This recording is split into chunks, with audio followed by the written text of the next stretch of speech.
Guys, Assalamualaikum. Okay, so semalam aku ada hantar satu video, iaitu video yang mengenaan pasal kereta daripada tengah masuk simpan daripada tengah ke tepi.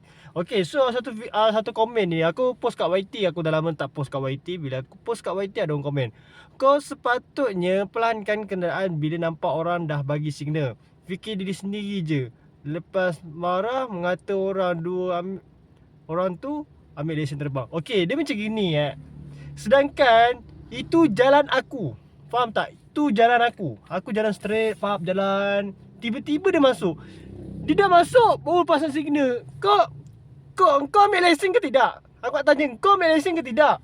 Sedangkan kita jalan betul. Takkan kita nak, oh dia daripada tengah, sederhana, oh dia masuk gitu. Cakap kau kena ambil lesen, baru tahu undang-undang jalan raya macam mana. Sebab aku cakap ni sebab aku betul, aku jalan yang betul. Bukan aku betul aku jalan yang betul, tiba-tiba dia masuk. Cuba korang fikir sikit macam mana. Cuba komen sikit. Aku pun tak faham lah Aduh hai.